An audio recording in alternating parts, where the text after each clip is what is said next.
क्योंकि अपना टाइम आएगा, तू नंगा ही तो आया है, क्या घंटा लेकर जाएगा। दोस्तों, आज जिस विषय पे मैं आपसे बात करूंगा बहुत ही महत्वपूर्ण विषय है। यह है फ्रैंकलिन टेम्पल्टन का जो घोटाला हुआ है। मैं इसको घोटाला समझ रहा हूं। मैंने इसको घोटाले का नाम दिया है। ये फंड जो है रातों रात बंद करना, लोगों के पैसे ले लेना, मैं इस फेवर में नहीं हूं। इसीलिए मैं एक डिटेल डिस्कशन आपसे कर रहा हूं कि ये कैसे हुआ, क्या हुआ, दोषियों के साथ क्या होना चाहिए। और वहीं दूसरी तरफ एक बहुत बड़ा गेम है रेटिंग्स का। जो हमारी रेटिंग्स एजेंसी रेटिंग्स देती हैं, वो एक गेम है। पूरी गेम क्या है, कैसे है, क्या खेली जाती है। कुछ रेटिंग एजेंसी हैं, S&P, फिच, मूडीज, JCR और कुछ और रेटिंग एजेंसीज हैं। S&P के मुताबिक BB माइनस या इससे ऊपर की जो रेटिंग है, ये इन्वेस्टमेंट ग्रेड के लिए अच्छी मानी जाती है। और इंडिया के लिए आज ये रेटिंग क्या है, BB माइनस। दूसरा क्या है, फिच जो है उसने इंडिया को आज क्या रेटिंग दे के रखी है, BB माइनस, जिसका रैंक क्या है, स्टेबल। और इन्वेस्टमेंट ग्रेड के लिए क्या रेटिंग मानी जाती है, फिच की तरफ से जो दी जाती है, वो क्या है, BB माइनस और हाइयर। मूडीज बहुत बड़ा नाम है, इसकी क्या रेटिंग है, Baa2। जो रेटिंग आज हम कैरी कर रहे हैं वो स्टेबल है। और ये इसके ऊपर की जो इन्वेस्टमेंट रेटिंग्स हैं, वो इस इन्वेस्टमेंट के लिए कंसीडर की जाती हैं। JCR, ये क्या रेटिंग है, BB प्लस, जो इंडिया आज कमांड कर रहा है, इसके मुताबिक क्या है, स्टेबल है। इसमें भी क्या है कि इससे ऊपर की जो रेटिंग्स है, इन्वेस्टमेंट पर्पस के लिए कंसीडर की जाती हैं। एक बहुत बड़ा खेल है। कैसे ये खेल खेला जा रहा है, कैसे हम लोगों को बेवकूफ बनाया जा रहा है। इन आम इन्वेस्टर जो है वो इन्हीं रेटिंग्स को देख के कंपनी के पास पैसा लगाता है। बाद में क्या हो जाता है, पैसा कई बार ऐसा देखने में आया डूब जाता है। क्या होता है, क्या ये सारी एक गेम है, गेम मैनिपुलेट की जाती है। यही मैंने आज के इस वीडियो में आपसे डिस्कस किया है। लंबा बन गया होगा वीडियो क्योंकि डिस्कशन लंबी है। उम्मीद है इसको आप शुरू से आखिर तक देखेंगे, अपने दोस्तों के साथ जरूर शेयर करेंगे। ये रिक्वेस्ट मैं वीडियो के आखिर में भी आपसे करूंगा, शुरू में भी मैं आपसे कर रहा हूं। इस वीडियो को अपने दोस्तों के साथ भी शेयर करो ताकि मेरा उत्साह बने। मुझे कमेंट भी करो कि आपको वीडियो कैसे लगा, क्या आप एक्सपेक्ट करते हो और मुझसे क्या जानना चाहते हो। अपनी रिसर्च से, अपने दिमाग से, अपनी नॉलेज से मैं क्या करूंगा, कोशिश करूंगा कि आपके लिए इससे बेहतर वीडियो भी मैं ला सकूं। क्योंकि अपना टाइम आएगा, तू नंगा ही तो आया है, क्या घंटा लेकर जाएगा। लगता है सबसे ज्यादा जो है इस बात को सीरियसली लिया है, वो किसने लिया है, फ्रैंकलिन टेम्पल्टन फंड ने। उसने इन्वेस्टर्स को दिखा दिया कि ये गाना जो है ये आप पे ही लागू होता है। आप नंगे आए थे, आपको यहां से क्या लेके जाना है, बिल्कुल। कैसे, जितना बड़ा ड्रामा जो है फ्रैंकलिन टेम्पल्टन फंड ने किया है अपने रसूख का इस्तेमाल करते हुए, उतना शायद ग्लोबल मेल्टडाउन के बाद, ग्लोबल फाइनेंशियल क्राइसिस के बाद पहली बार देखने में आया है। हालांकि 2018 में भी सेम चीज देखने में आई थी, लेकिन तब क्या था, सेबी ने सहारा को अपनी स्कीमें वाइंड अप करने के लिए कहा था और कहा था कि इन्वेस्टर्स को पैसा लौटाया जाए, पैसा लौटाया जाए। लेकिन यहां पे क्या हुआ है, फ्रैंकलिन टेम्पल्टन फंड ने अपनी 6 स्कीम्स को क्या कर दिया, बंद कर दिया। लोगों को पैसा ना अब देना है ना अब लेना है। देना कैसे है उसका अभी कोई पता नहीं है, लेकिन आज की डेट में कुछ भी नहीं देना बनता। जब पैसा कंपनी के पास आएगा तब वह सोचेंगे कि लोगों को पैसा कैसे देना है, लेकिन अभी तक कंपनी की तरफ से कोई गाइडलाइन नहीं आई।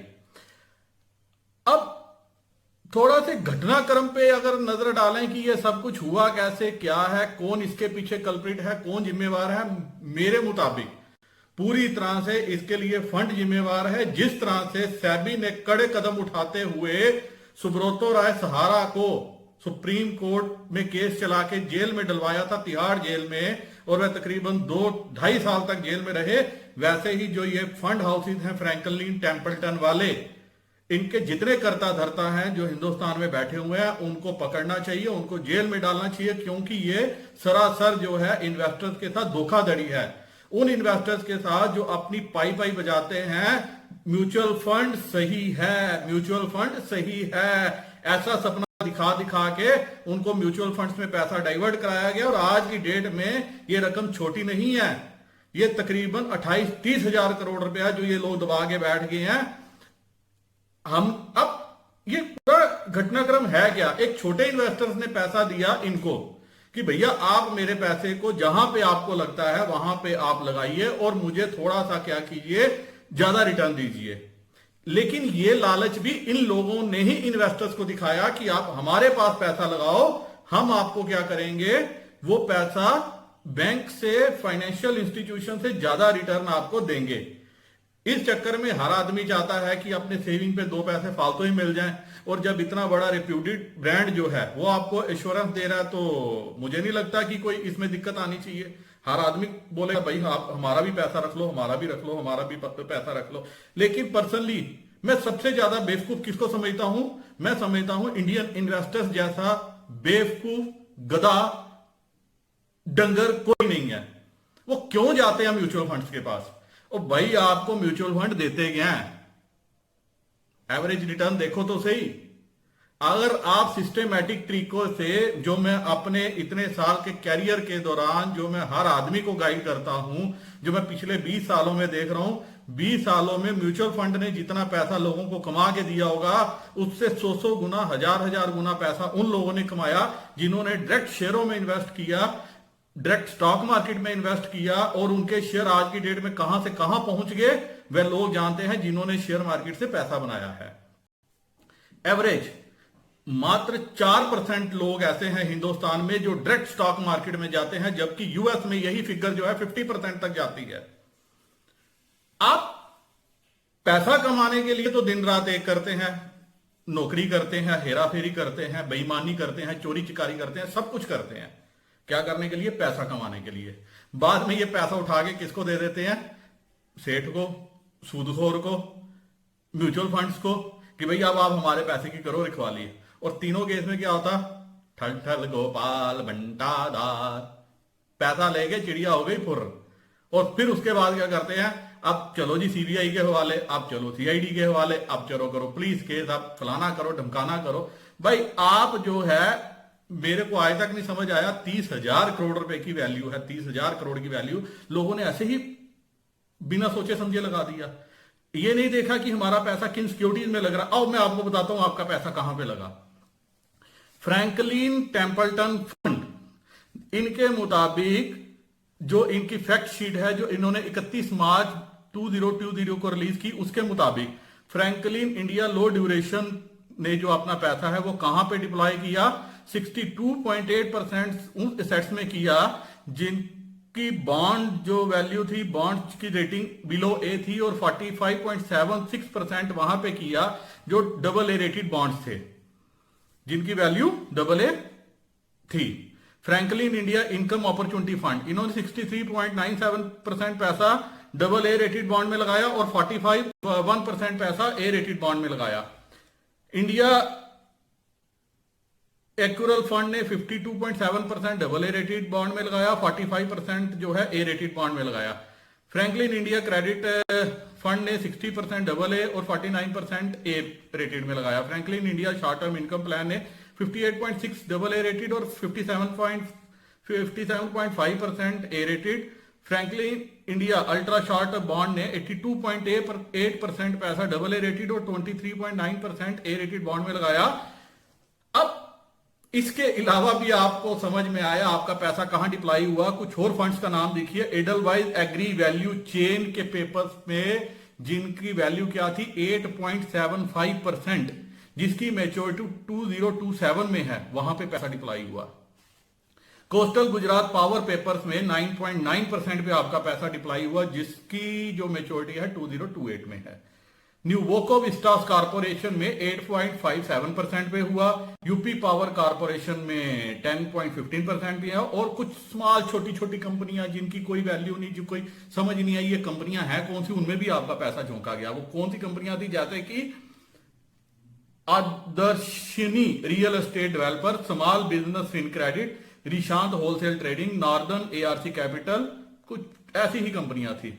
अब एक बात आप समझ सकते हो कि एग्री रिटेल बिजनेस में जो है आपका पैसा 8.7% पे 7 साल पे लग रहा है, 8.7% में।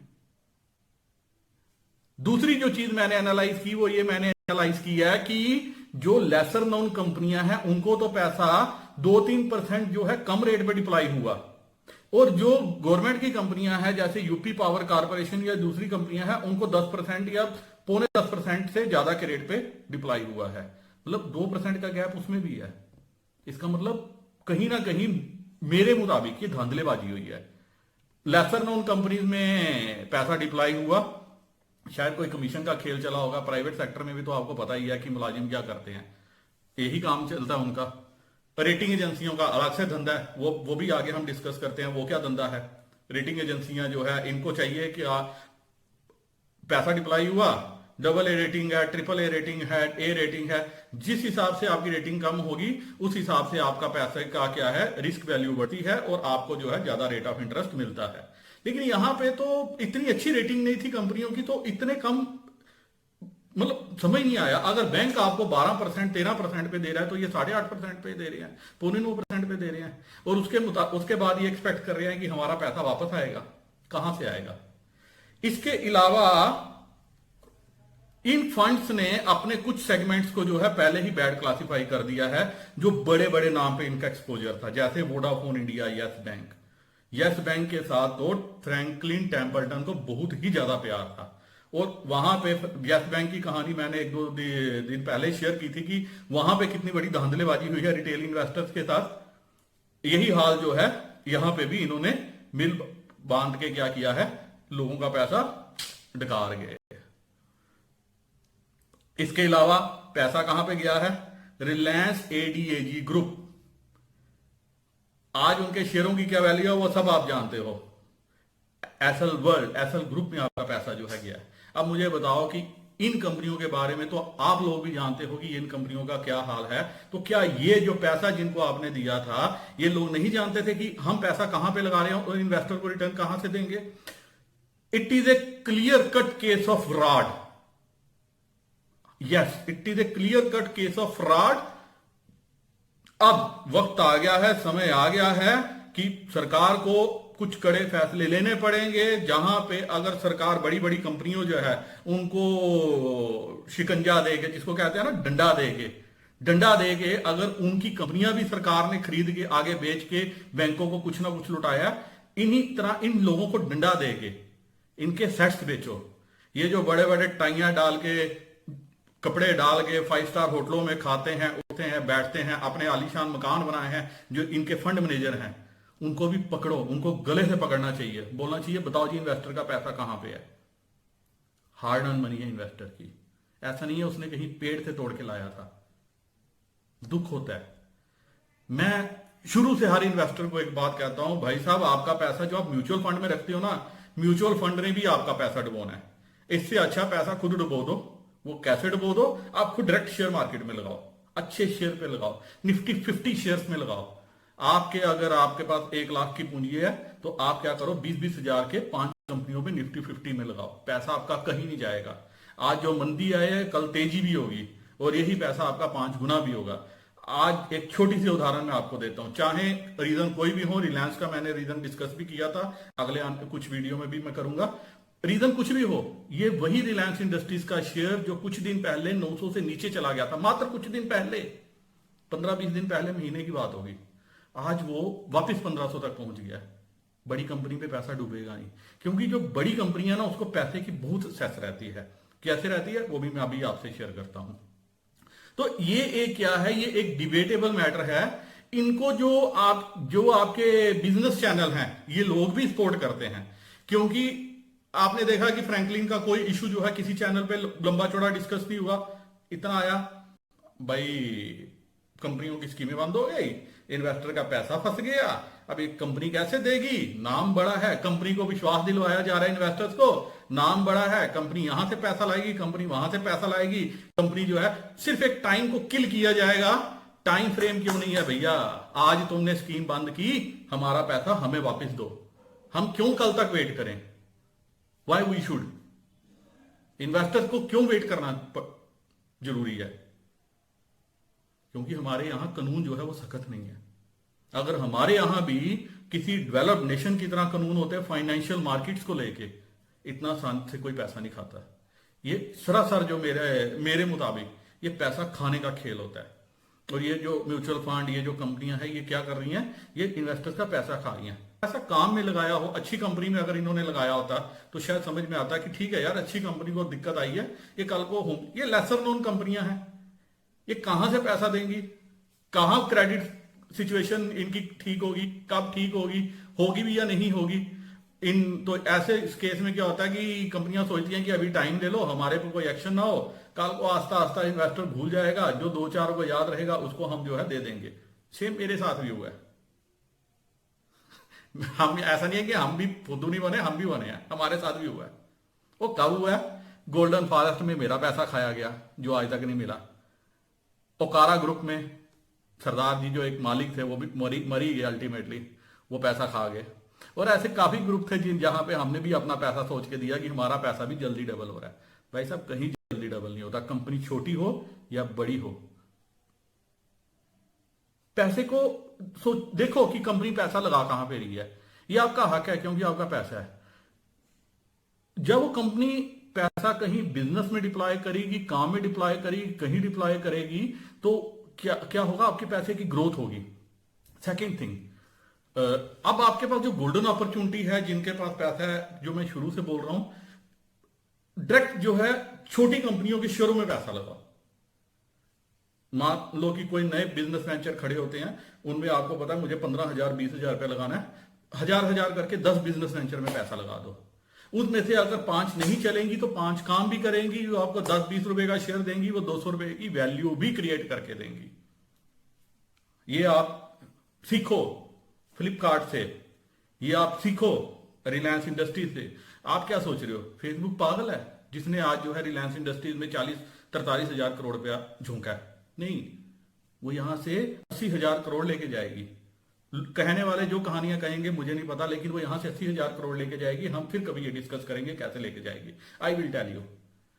पेटीएम में अलीबाबा ने पैसा झोंका है। क्यों झोंका है? क्योंकि वो यहां से 4 गुना पैसा लेके जाएगी। हिस्ट्री देखो ना, फ्लिपकार्ट से जो है कंपनियों ने, सॉफ्ट बैंक ने कितना पैसा बनाया है, आपको खुद समझ में आ जाएगा।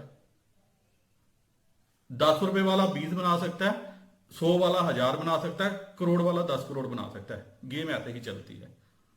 तो यहां पे मेरे मुताबिक जो मर्जी कोई बोले, ये इन्वेस्टर्स के साथ एक जबरदस्त धोखा है। इसमें जो है एक कड़ा संज्ञान लेते हुए, कड़ी कार्रवाई करते हुए फ्रैंकलिन टेम्पल्टन के खिलाफ जो है इन्वेस्टर्स को भी जो है लीगल एक्शन के लिए किसी लॉयर को कंसल्ट करते हुए सुप्रीम कोर्ट में केस करना चाहिए।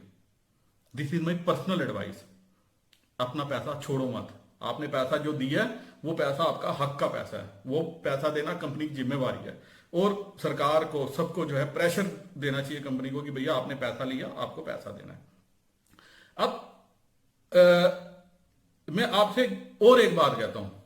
अभी कल जो है म्यूचुअल फंड के जो प्रेसिडेंट हैं, उन्होंने एक प्रेस कॉन्फ्रेंस करी, जो शायद कहीं टीवी पे 1-2 झलकियां आपने देखी, कहीं लाइव नहीं हुई। उन्होंने कहा कि इन्वेस्टर्स का पैसा सेफ है। अभी आपको एक बात की शायद नॉलेज होगी या नहीं होगी, कल ही एक नया आया है Bank of India AXA mutual fund. AXA बड़ी कंपनी है, बैंक ऑफ इंडिया भी बड़ा नाम है। इनका जो म्यूचुअल फंड है, पहले ही इन्होंने कुछ कंपनीज में जो आपने लिए हुए थे कमर्शियल पेपर्स, उनमें कटिंग की थी।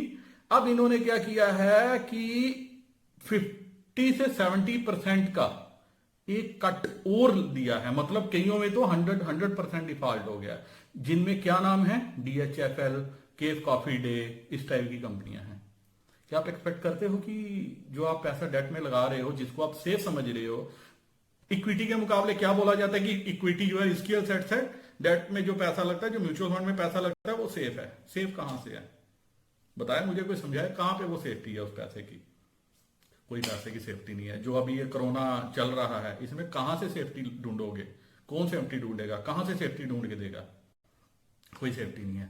सारा किस्सा कहां से स्टार्ट हुआ? सारा किस्सा स्टार्ट हुआ है IL&FS से। यस, IFLS ने जो डिफॉल्ट किया था 2018 में, उसके बाद क्या हुआ था, जो रिस्की एसेट्स में पैसा था वो लोगों ने रिडम्पशन निकालना शुरू कर दिया, रिडम्पशन प्रेशर आ गया। उससे क्या हो गया, कंपनियों पे प्रेशर आ गया। अब म्यूचुअल फंड्स ने क्या किया, बैंकों से पैसा उधार लिया लोन के रूप में, और वो क्या किया, लोगों को देना शुरू किया। जो तो सौभाग्यशाली थे उन्होंने ले लिया, जो बदकिस्मत थे उनका हाल क्या हो गया, उनको पैसा मिला ही नहीं, क्योंकि बैंकों ने आगे लोन देने से मना कर दिया। जब लोन देने से मना कर दिया तो पैसे की असेस जो है इन जैसे फंड्स को रही कोई नहीं, तो इन्होंने क्या कर दिया, इन्होंने डिफॉल्ट कर दिया। अब बताओ इसमें कसूर किसका? अगर ये अच्छी कंपनियों में पैसा लगाया होता, आपको भी पता लगता कि मेरा पैसा जो है रिलायंस इंडस्ट्रीज में लगा है, मेरा पैसा जो है ये भारतीय एयरटेल में लगा है, मेरा पैसा जो है ये विप्रो में लगा है, मेरा पैसा TCS में लगा है। जब आपको ये चीजें पता चलती तो आज आप में भी हड़बड़ाहट नहीं होती, आप कहते ठीक है यार आज नहीं तो कल तो पैसा आ ही जाएगा। जिन कंपनियों में पैसा लगा है वो कंपनियां एग्जिस्ट नहीं कर रही, सब हेराफेरी और धोखाधड़ी के रूप में अंदर है। DHFL देख लिया आपने, अब कैसे करेंगे, क्या करेंगे, ये तो इसको तो भगवान ही जानता है, खुदा ही जानता है कि ये कहां लोगों के पैसे आएंगे। लेकिन मेरी पर्सनल एडवाइस ये है कि अगर इन्वेस्टर एक होके, एक फोरम बना के, एक संगठन बना के अगर कंपनी पे पैसे डाला जाए और सरकार को भी बोला जाए, जैसे आपने यस बैंक के केस में किया, जैसे, क्योंकि अब ये लोग क्या कह रहे हैं, परसों जो है मैंने अनिल सिंघवी जी की एक प्रेस स्टेटमेंट सुनी जब ये किस्सा सामने आया टेम्पल्टन का। उन्होंने, मतलब मेरे को ये नहीं समझ आई कि उन्होंने जो एक स्टेटमेंट दी, उन्होंने कहा कि जैसे यूएस में फेडरल रिजर्व ने जो है ये जो बॉन्ड और कमर्शियल पेपर्स परचेज शुरू कर किए, डायरेक्ट शुरू परचेज करने किए हैं, इंडिया में भी ऐसे स्टेप की जरूरत है। क्या जरूरत? ऐसे ही स्टेप की जरूरत है, कुछ बोल्ड स्टेप लेने पड़ेंगे। क्या, क्यों भाई, क्या कैसे ले सकते हो आप? How you can? पहले ही पब्लिक का पैसा जो है आप लोगों ने, कंपनियों को पैसा जो बैंकों ने बांट के किया, जो टैक्स पेयर का पैसा है वो कंपनियों की बेल आउट में लग गया, कुछ का खा गए, कुछ जो है वो कंपनियां, लाख करोड़ की कंपनी बिक गई 50,000 करोड़ में, 50,000 जो है बैंकों को काट लग गया। अब बैंक क्या करेंगे? अब फिर टैक्स पेयर का पैसा जो है इन कंपनियों को दोगे कि ये जो कमर्शियल पेपर्स हैं अब ये रिजर्व बैंक या के ऊपर प्रेशर डालें, अपने ऊपर डालें, फिर उनको बेचती फिरे। समझने की बात है। हम अपने आप को यूएस से कैसे कंपेयर कर सकते हैं? मुझे आज तक यही बात समझ नहीं आती। अब आपको मैं दिखाता हूं कि सबसे बड़ा जो गेम है, जो रेटिंग्स का गेम है, वो गेम कैसे खेला जाता है। वो किसी भी कंपनी, किसी भी कंट्री के लिए जो रेटिंग की गेम है वो कैसे खेली जाती है, जो हमारी रेटिंग एजेंसीज हैं वो गेम कैसे खेलती हैं। अब मान लीजिए कि, और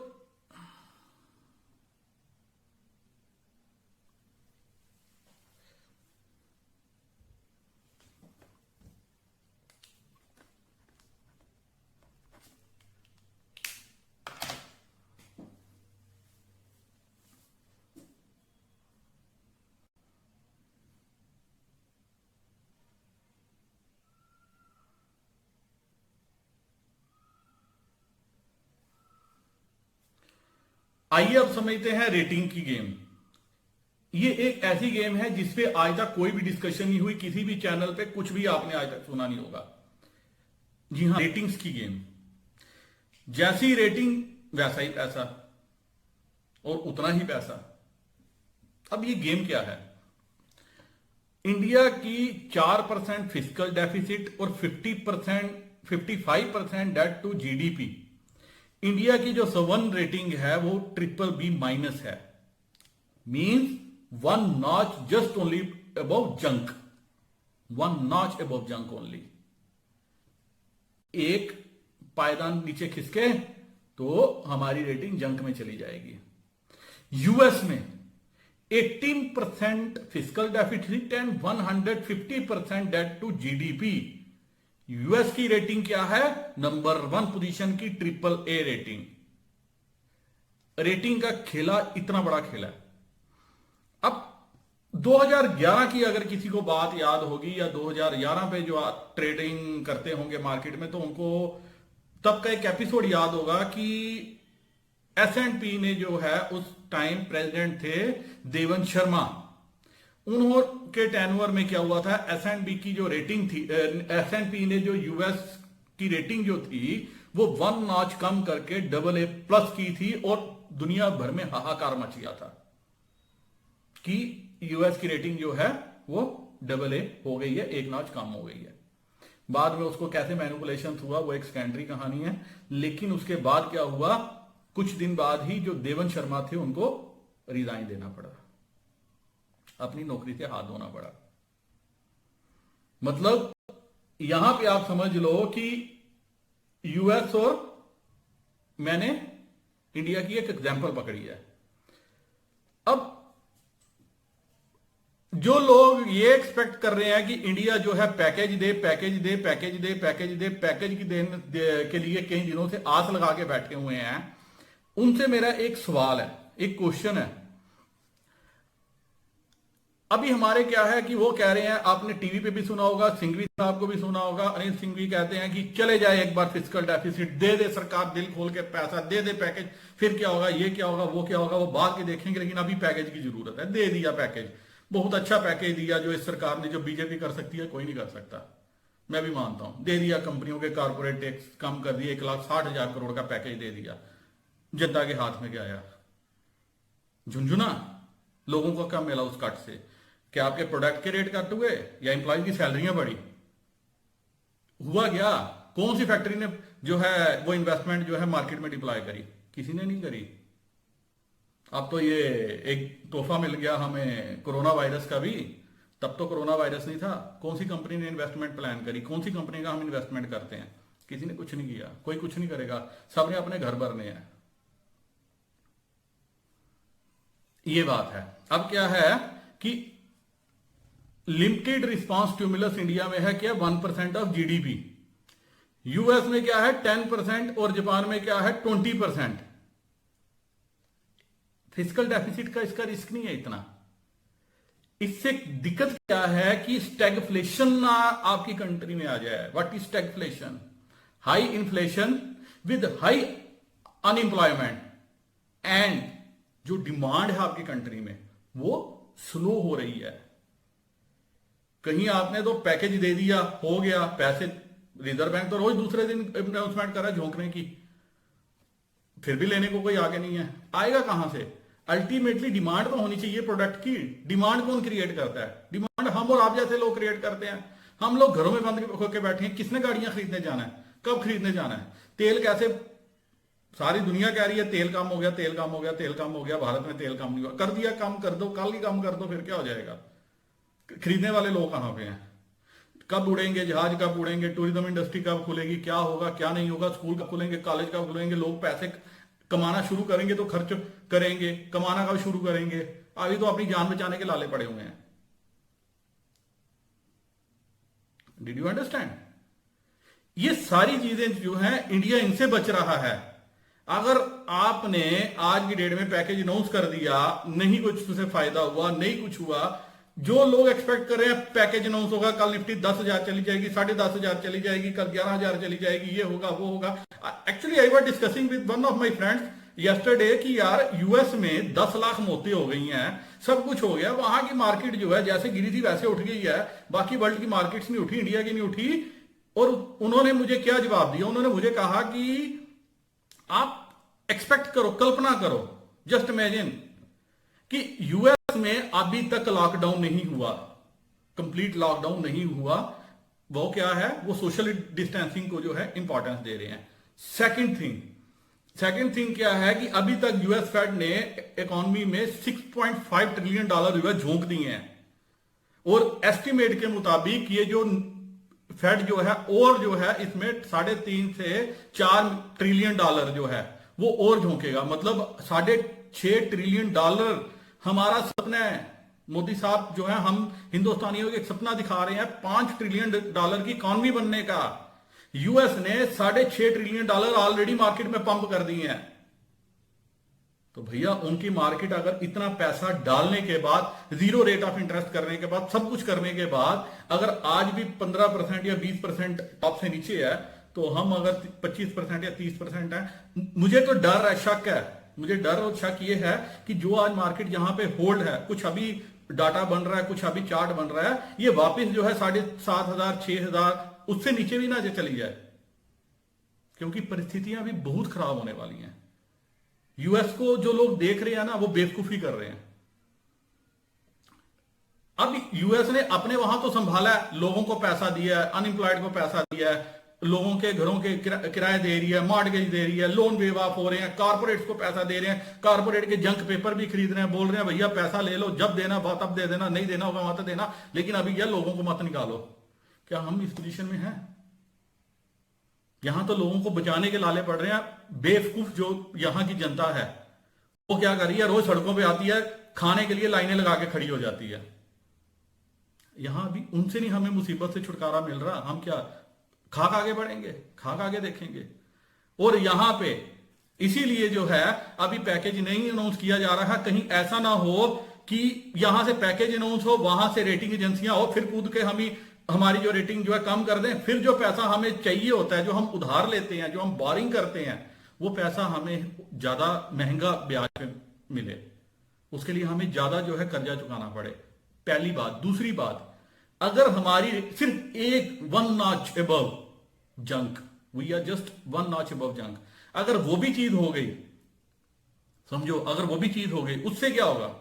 उससे ये होगा कि जो एफआईआई और एफडीआई की जो इन्वेस्टमेंट है वो वापस हाथ खींचेंगे, वो नहीं वापस यहां पे इन्वेस्टमेंट करने वाले।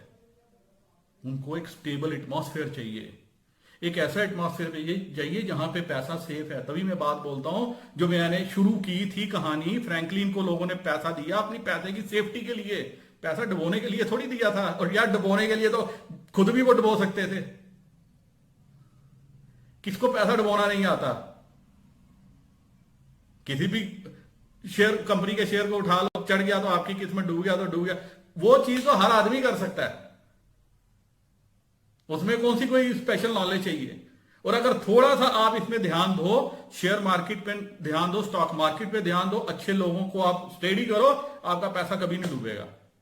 ये मेरा चैलेंज है, ओपन चैलेंज। डूबता कब है? जब आपको नॉलेज नहीं होती, कुछ नहीं होती भैया। अगर गाड़ी चलाओगे बगैर सीखे हुए, एक्सीडेंट तो होंगे। सेम काम यहां पे है। यहां पे भी जो आदमी बिना देखे हुए, बिना सीखे हुए, बिना कुछ किए हुए, बिना नॉलेज किए हुए मार्केट में कूदेगा, हाथ पैर तो तड़वाएगा, फिर तो पैसा डूबेगा ही डूबेगा। फ्रैंकलिन का मैंने आपको केस समझा दिया, यहां मैंने रेटिंग का भी गेम समझा दी। ये जो गेमें मिलके खेली जाती हैं ना, यही जो है वर्ल्ड पे रूल करती हैं। इसीलिए जो है इंडिया जो है अभी पैकेज के उसमें नहीं है। इंडिया के लिए प्रेफरेंस क्या है? I really appreciate Modi ji, उनके लिए प्रेफरेंस क्या है? यहां से जो है लोगों की जान बचाई जाए। क्योंकि फिर मैं आज रिपीट कर रहा हूं, क्योंकि अगर कोरोना ने यहां पे पैर पसारे तो जो 1918 में हुआ था स्पेनिश फ्लू के टाइम पे, सेम चीज यहां होगी। यहां कोई नहीं बचेगा, कोई जिसको कहते हैं ना, कोई बचने वाला कोई नहीं बचेगा। आज पैसा इंपॉर्टेंट नहीं है, पहले अपने आप को बचाना इंपॉर्टेंट है। मोदी जी जैसा लीडर जो है इंडिया को कभी नहीं मिल सकता। वो नहीं समझ पा रहे लोग। अभी क्या है, हर आदमी को सेल्फ इंटरेस्ट पड़ा है कि आज कोई कहता है पैकेज दे दो, कोई कहता है लॉकडाउन खोल दो, कोई कहता है ये कर दो, कोई कहता है वो कर दो। ये लॉकडाउन सेकंड फेज की भी जरूरत नहीं पड़ती अगर हमने फर्स्ट फेज में पूरी तरह से इसको अपने आप को संभाला होता तो। यस, सेकंड फेज की भी जरूरत नहीं पड़ती, जो अभी थर्ड फेज की भी जरूरत पड़ेगी, क्योंकि हम लोग कॉपरेट नहीं कर रहे। और जिसका फायदा क्या हो रहा है? बड़े बड़े लोग और एजेंसियां उठा रही हैं, और उन्हीं ने ही उठाना है। बार बार मैं आपसे बात कर रहा हूं, बोल रहा हूं, समझा रहा हूं, लेकिन फिर भी मुझे समझ नहीं आ रहा कि लोग जो है क्यों समझने की कोशिश नहीं कर रहे, क्यों वो अपनी ही मर्जी से चल रहे हैं। और दोस्तों, खत्म करने से पहले मैं आज आपसे एक बात और करना चाहता हूं। मेरा मकसद क्या है ये वीडियो बनाने का? एक ही मकसद है कि आप लोगों को, अगर मेरे पास कुछ नॉलेज है तो मैं वो नॉलेज आप लोगों से शेयर करूं। बट मुझे बड़ी दुख के साथ ये कहना पड़ रहा है कि जो मैं एक्सपेक्ट कर रहा था, जो मैं रिस्पॉन्स एक्सपेक्ट कर रहा था, रिस्पॉन्स ऐसा नहीं है। जो मेरे दोस्त हैं, प्रेमी हैं, वो वीडियो देख रहे हैं, पूरा वीडियो भी नहीं देख रहे, वो कोशिश ही नहीं कर रहे कि ये बंदा बोलना क्या चाहता है। अगर मैं एक एक वीडियो पे मेहनत कर रहा हूं, बना रहा हूं, मैं डे टू डे लाइफ के टॉपिक पकड़ के बना रहा हूं। मैंने 3 दिन से मैं फ्रैंकलिन का एपिसोड देख रहा था, मैंने सारे आपके मीडिया की कटिंग्स देखी, मैंने हर जगह देखा, मैंने टीवी चैनल देखा, वो देखा, किसी भी ने भी अगर ऐसा वीडियो बनाया हो जिसने ऐसा बोला हो कि फ्रैंकलिन के प्रमोटर्स को कोर्ट में लेके जाओ, यहां पे इंडिया के जो वहां है उनको कोर्ट में लेके जाओ, उनको भी जेल होनी चाहिए, तो मुझे दिखा दो, क्योंकि कोई उनके अगेंस्ट नहीं बोलेगा। बहुत बड़ा ग्रुप है, इन लोगों को अपनी एडवर्टीजमेंट भी चाहिए, सब कुछ चाहिए, सब कुछ करना है इन्होंने, इसलिए इनके अगेंस्ट कोई नहीं जाएगा। फिर भी मैंने आपको एक जो मेरे दिमाग में था, जितना मैं समझ पाया इनको, जो इनका मैं गेम समझ पाया, जो मैं रेटिंग्स का गेम समझ पाया, वो मैंने आपको सारा समझा दिया। मेरी आपसे एक विनती है, एक रिक्वेस्ट है, अगर आप इस वीडियो को देखते हो, शुरू से लेके आखिर तक देखो, अच्छा लगे, अगर ये वीडियो आपको अच्छा लगा हो तो इसको अपने दोस्तों के साथ भी शेयर करो, लाइक करो, कमेंट करो, ताकि मेरे में भी एक जोश आए, मेरे में उत्साह आए, मैं आपको आगे भी इसी तरह वीडियो लाता रहूं, आपको बताता रहूं कि कैसे मार्केट्स में गेम चलती हैं, कैसे मैनिपुलेशन होती है और कैसे आप इन मैनिपुलेशन से बच सकते हो, अपनी हार्ड अर्न मनी को क्या कर सकते हो, बचा सकते हो। उम्मीद है ये आपको वीडियो पसंद आएगा। अगर पसंद आएगा तो जैसे मैंने आपसे रिक्वेस्ट की है वह जरूर कीजिएगा। अगर एक आदमी मेरा 10 आदमी को वीडियो देखने पे और चैनल को सब्सक्राइब करवाने में मेरी मदद करेगा तो मैं शायद और भी जब अच्छे तरीके से मेहनत कर पाऊंगा। आप मिलते हैं नेक्स्ट वीडियो में, आपसे बात करते हैं, तब तक के लिए नमस्कार।